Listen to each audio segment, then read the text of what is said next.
Las ciencias sociales y la antropología en particular tienen una ruptura y dicen no es cierto, siempre estamos implicados en los procesos de análisis, hay que tratar de identificar cómo nos situamos políticamente, ¿no?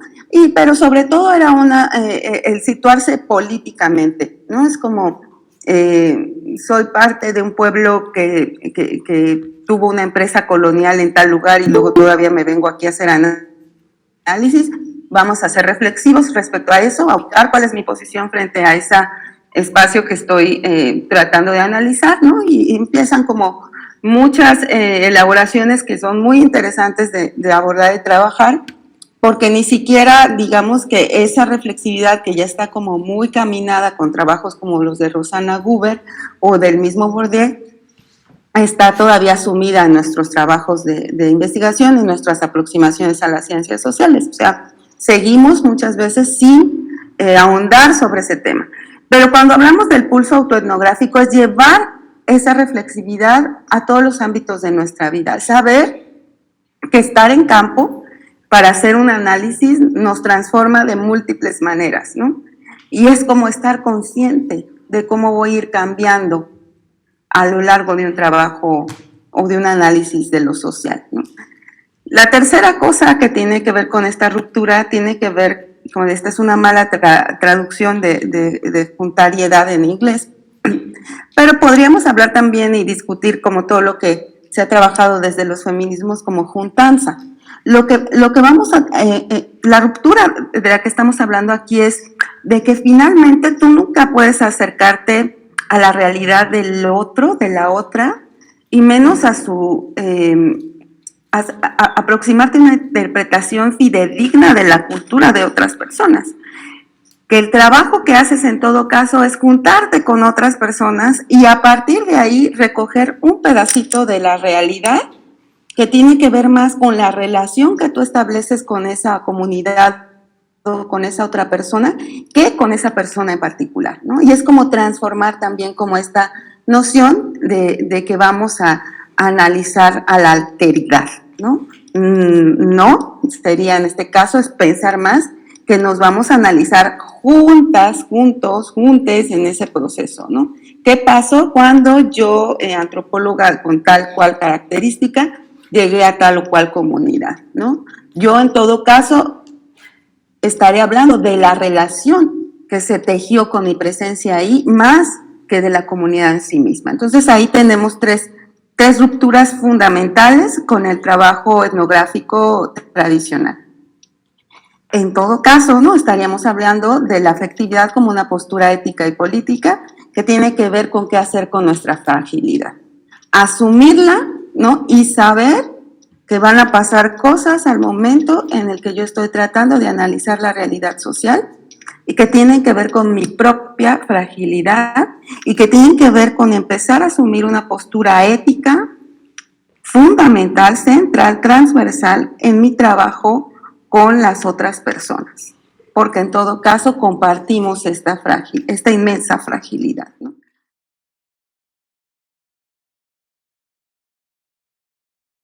Ubicar cuáles son las coordenadas de la disciplina antropológica, ¿no? Reconocer que por más que ahora haya muchos trabajos críticos desde la antropología tiene una génesis y un desarrollo profundamente colonial, ¿no? Y eso tiene implicaciones para nuestra responsabilidad de transformar el método de trabajo, ¿no? Ubicar cuáles son mis propias coordenadas, cuáles son mis genealogías. Si yo pudiera trazar mis coordenadas, ¿cuáles serían? Hablaría de abuelas, abuelos, bisabuelas, bisabuelos, de sus geografías, de las implicaciones de género, clase, etnicidad que hay inmersas en ese proceso genealógico que va marcando una cartografía específica que define quién soy en este momento de mi vida y que también puede permitirme ir orientando mis pasos, ¿no? En este sentido, y dado que estamos en un espacio universitario, es central también, como en este caminar de situarnos, reconocer el peso de la escolarización. ¿sí? La escolarización en nuestras familias tiene un peso particular que tiene que ver en muchos casos con esta promesa posrevolucionaria de que la educación sería pública y gratuita, ¿no? Pero también con una promesa de desarrollo, ¿no? De que nos íbamos a convertir en alguien cuando estudiáramos, ¿no? Y en nuestras propias familias vamos a encontrar como todo lo que se ha hecho para que la escuela sea posible, ¿no? Entonces es muy importante identificar en qué me ha convertido la escuela, en qué me convierte en estos sentidos de que me separan de las personas no escolarizadas en múltiples sentidos, ¿no? Y que además tendríamos que hablar de qué escuela en particular me convierte en qué y para qué. Y cómo hay huellas de esa escolarización que se van encarnando, que se van convirtiendo en lo que podemos denominar hábitos inconscientes, ¿no? Que van a determinar ya incluso mi forma de pararme, de escribir, de dirigirme a otras personas, de concebirme a mí misma, ¿no? Y aquí es como un elemento central, como poder asumir que este proceso de escolarización y profesionalización sí lo podríamos identificar como una dimensión, entre comillas, de privilegio, ¿no? Pero que para poderlo llevar al ámbito de la responsabilidad y no solamente nombrar esta noción de privilegio que puede ser tan abstracta, que en todo caso a veces tan pulpígena, tendríamos que identificar de qué me hace responsable el ser una persona escolarizada. En que hay rupturas, en qué rupturas hago con mi comunidad y con mi genealogía cuando me convierto en este ser escolarizado, y qué pactos coloniales, qué pactos de clase voy fraguando inconscientemente al pasar por este proceso, asumiendo que en todo caso las escuelas se han convertido como en procesos más bien de blanqueamiento, ¿no? Entonces ahí tenemos como un interés específico cuando hablamos de lo afectivo o de la posibilidad de hacer de etnografías y autoetnografías afectivas, poder indagar sobre esta dimensión. O una siguiente dimensión, cuando ya me toca hacer una tesis o un ensayo, o que yo voy a hacer el análisis de tal comunidad, o más pensando específicamente en sus carreras, voy a tratar de mostrar en un documental, en un programa de radio, la vida y la cultura de tal o cual comunidad o de mi propia comunidad.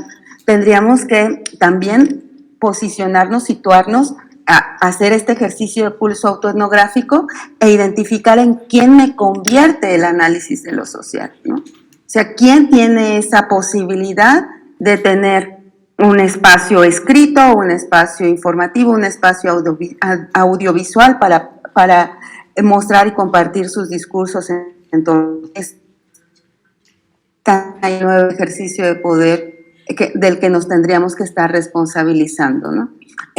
Cuando ya estamos en un espacio dando un taller, una clase, ¿no? Incluso cuando les toca hacer una presentación con sus compañeras, compañeros de clase, ¿no? Y pasan y exponen, pasa algo también. ¿En quién nos convierte el acto pedagógico? En este momento, si todo está bien con la señal, pues me están escuchando. Hay un silencio que hace que mi voz esté ahí. Y también hay ahí de nuevo una responsabilidad profunda que tiene que ver con esa jerarquía que se teje en el acto pedagógico. Entonces, cuando hablamos de un pulso autoetnográfico, hablamos de empezar a tener en cuenta estos elementos, aunque yo no vaya a hacer un texto de mi vida, ¿sí? Sino convertir este pulso como algo transversal que me permite estar alerta de estas, de cómo encarno dimensiones de opresión, por ejemplo, ¿no? Pero también de cuáles son las herencias y las genealogías que van definiendo mis cartografías, tanto materiales como de deseo. En este sentido, pues nos toca también hacer ese trabajo para nuestras propias disciplinas, ¿no? Y empezar a identificar, pues, qué ha sido, por ejemplo, la antropología en México, ¿no? O la comunicación en México, ¿no? O cómo se ha trabajado la lengua y la cultura en México. Y entonces, hago este mismo ejercicio genealógico y crítico de identificar cuáles son estos.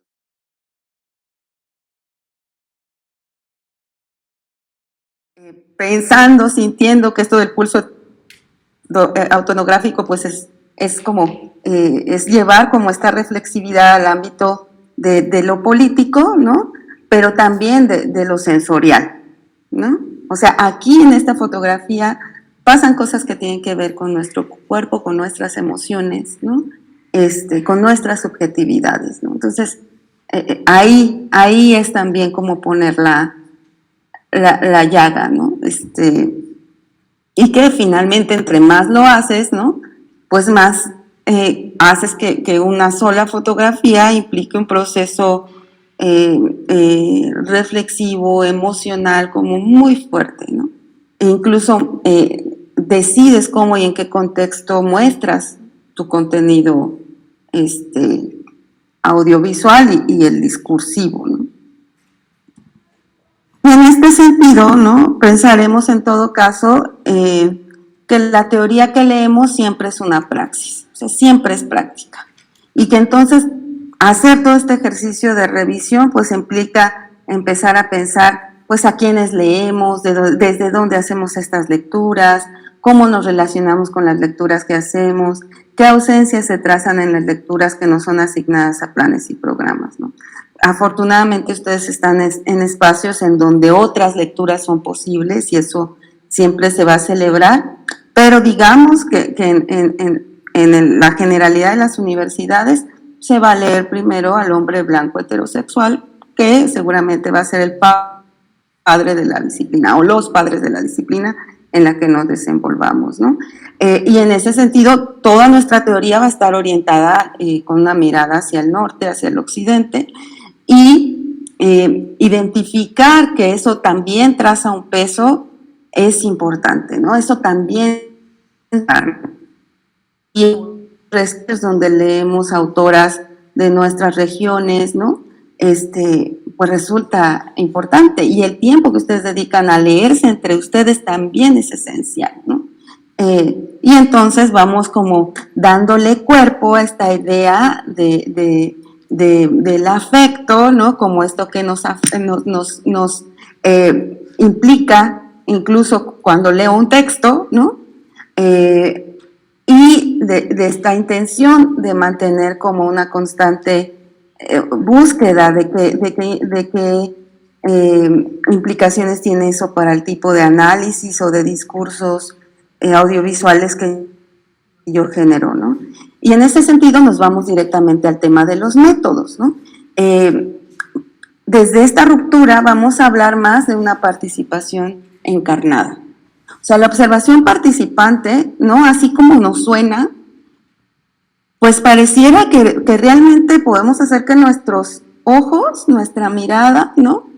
Esté ahí omnisciente, omnipresente, registrando, como si fuéramos una cámara.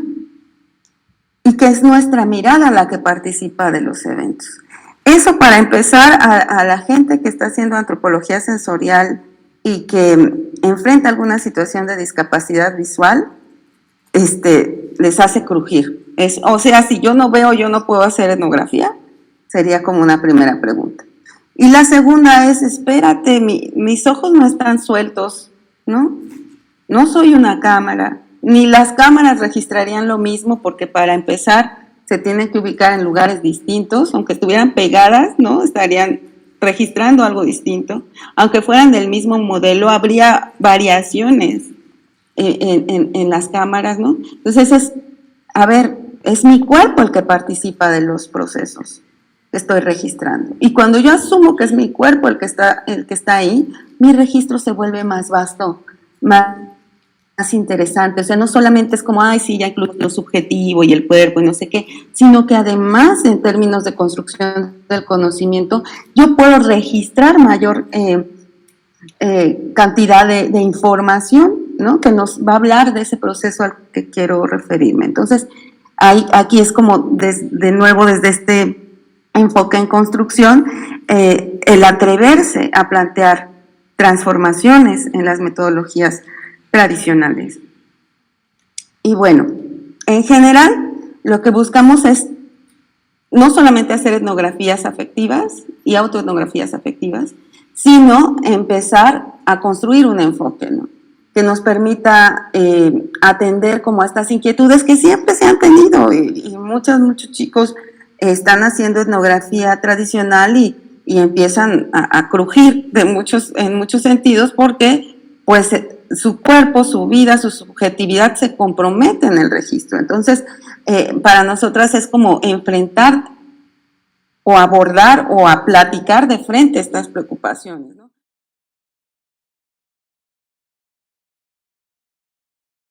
¿Cómo me implico yo en el registro etnográfico? ¿Qué consecuencias tienen mis interpretaciones de los procesos de otras personas? ¿Puedo trabajar el registro y la interpretación de forma colaborativa? Y en este sentido, ya refiriéndome a la autoetnografía, ¿no?, si yo puedo hacer como autoetnografía de mi propio proceso profesional, de mi propia vivencia o trabajo en la comunidad, de mi propia formación comunitaria, pues de nuevo es como, pues sí lo podemos hacer, pero hacerlo sigue siendo una ruptura. ¿Por qué? Porque la antropología visualizó, ¿no?, o está hecha por y para estudiosos occidentales que veían en los pueblos colonizados una materia curiosa que era investigar, o una materia que se tenía que investigar por fines políticos y económicos. Entonces, ¿cómo vamos a hacer autoetnografía, ¿no? En términos específicos, vamos a tener trabajo autoetnográfico desde la década de los 90 en Estados Unidos, y paulatinamente ha emergido mucho trabajo ligado sobre todo a personas de los pueblos originarios que dicen, a ver, yo puedo hablar de mis propios procesos, de mi propio entorno sociocultural, pero, de nuevo, tendríamos que preguntarnos por qué esto no es común. Y la respuesta tiene que ver con nuestras herencias, ¿no? Y también con un miedo profundo a la subjetividad. No, es que esto no va a ser objetivo, entonces ¿para qué intentas hacer conocimiento desde ahí? Algunas de las compañeras de lo que van a hablar es, pues hagamos objetividad crítica, que tendría que ver con este posicionamiento reflexivo, que es un poco lo que también intentaba la reflexividad en términos del hábitus de Bourdieu, ¿no? O sea, es como, si tú eres responsable e identificas cuál es tu hábitus, vas a poder ser honesto al definir los anteojos desde donde estás mirando la realidad, ¿sí? Pero en términos generales hay un miedo ahí que tiene que ver con hablar de lo propio, ¿no? O sea, ¿por qué hablaríamos de lo propio si estamos acostumbrados que vengan otros a analizarnos, ¿no? Y también tendríamos que pensar que hay temas y procesos que podemos abordar desde la autoetnografía, aunque no sean para un estudio, para un ensayo, para una tesis. Resulta que estas técnicas me permiten también hacer exploración que tiene que ver con lo emocional, con un proceso terapéutico. Es decir, si yo estoy analizando en terapia una violencia que viví durante mi infancia, la autoetnografía lo que va a hacer es darme herramientas para analizar que esa violencia está inscrita en un proceso histórico sociocultural determinado. Y eso me ayuda a dar sentidos a ese dolor, ¿sí? Sentidos que son históricos. Y entonces me puedo acompañar. Y entonces puedo pensar en que no se trata nada más de que yo sane y que individualmente supere cosas, ¿no?, como lo podemos ver desde una psicología tradicional, sino me puede comprometer con un espacio de trabajo múltiple con fenómenos que son sociales. Y en este sentido, en este sentido vamos a encontrar dimensiones políticas de la autoetnografía, ¿no? Y vamos a empezar a pensar en la etnografía en general como esta unión del nos y de las otras, ¿no? De lo que yo soy y de lo que las otras personas son conmigo, en vez de estar como obsesionados por describir el mundo de los otros, de las otras, ¿no? En el sentido de pensar que esa alteridad a la que se alude constantemente, pues es también una construcción colonial.